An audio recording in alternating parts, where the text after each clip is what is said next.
The Starfruit Tree. Narrated by Monica Shyrick. Once upon a time, a rich peasant died and left two sons, Hugh and Dee. Before their late father died, he asked his older son Hugh to take care of his younger son Dee. The father also asked Hugh to give Dee half of the inheritance when he got married. However, Hugh and his wife did not keep their father's last wish. When their younger brother got married, they just gave him a small rice paddy and a small barren farmland with an old starfruit tree. Nonetheless, Dee and his wife were pleased with what they had. They believed that if they worked hard, everything would be just fine. One year, the starfruit tree had plenty of fruit, and it was almost time for the harvest season. One day, Dee's wife saw a huge raven fly on top of the tree. In an instant, the raven ate up a bunch of the starfruits and then sang loudly, "Children of the raven, come and see all the yummy fruit on the starfruit tree. Ah! Ah! Yummy, yummy, yummy. Ah! Ah! Come here and fill your tummies." When the big raven stopped singing, a flock of raven came and ate up almost all of the starfruit. Dee and his wife knew that they would have a hard time without trading the starfruits for food and other daily necessities. Dee was desperate and begged the birds to stop eating the starfruits. As the big raven heard Dee beg, it cried to his ears, "If you let me eat your starfruits, I'll pay you back in gold. But you must prepare a 3-span pouch." After the ravens left, the tree looked as if a hurricane had hit it. After calming himself, Dee pondered over and over what the raven cried. "If you let me eat your starfruits, I'll pay you back in gold. But you must prepare a 3-span pouch." Dee told his wife, and then asked her to please make a 3-span pouch just in case. Long before dawn, Dee's wife heard a sound of a cry. "Ah! Ah! Ah! Prepare the pouch to carry gold." She woke up her husband. The couple hurried to the tree and met with the big raven.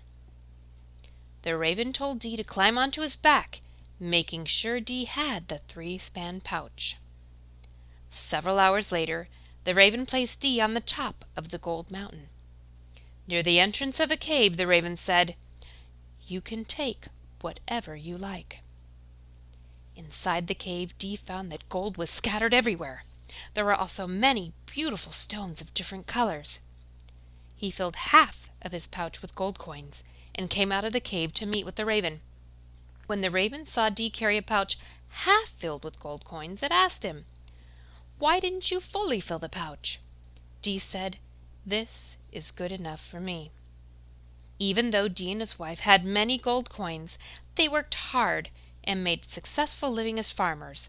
They were happy. The couple still took care of the starfruit tree for the ravens. When Hugh and his wife heard of their younger brother's success, they became curious. They visited Dee's house to check it out. With a jealous sigh, Hugh's wife asked her brother-in-law, "How did you make such wealth?" Dee was so honest and told his brother and his wife about the story of the starfruit tree and the raven. One day, Hugh and his wife forced Dee to trade the farmhouse with the starfruit tree for their big house, lands, and all the fortunes they had, all the while hoping that the raven would return to eat the starfruits, and Hugh and his wife watered that tree daily. Finally, the day the raven came to eat the starfruits, and the couple cried and repeated the same sayings as Dee and his wife had used before. The raven also sang the same song. Everything happened almost the same way. At last Hugh entered the cave filled with gold and all kinds of valuable stones, too. Hugh crammed a lot of gold into his pouch, which was bigger than what the raven ordered. The pouch was so heavy that Hugh couldn't carry it. As soon as the raven took off, it urged Hugh to throw away some of the gold. "My wings are tired. If you don't drop some of your gold, we may all die." But Hugh didn't listen to the raven. He just said, We're almost home." Suddenly the raven lost its balance and angrily cried, "You are too greedy! You'll die with your gold!" Hugh fell off from the back of the raven.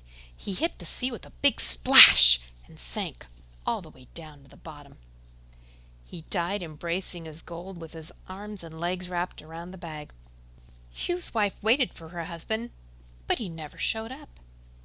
Finally, she concluded that her husband had run away with all that gold. She took care of the starfruit tree, hoping she also would have a chance to go to the gold mountain. Everything happened again, almost the same way. After the greedy woman saw the gold mountain, she said to the raven, "From now on this gold mountain's mine. You can eat all the starfruits for free." The raven said, "You are too greedy. You have nothing to eat here. You'll die with your gold." Dee tried to find his brother and his wife, but nobody knew of their whereabouts. Dee and his wife went on taking care of the starfruit tree. Each year, when the fruits were ripe, many flocks of raven came to the starfruit tree. But the big raven never showed up again.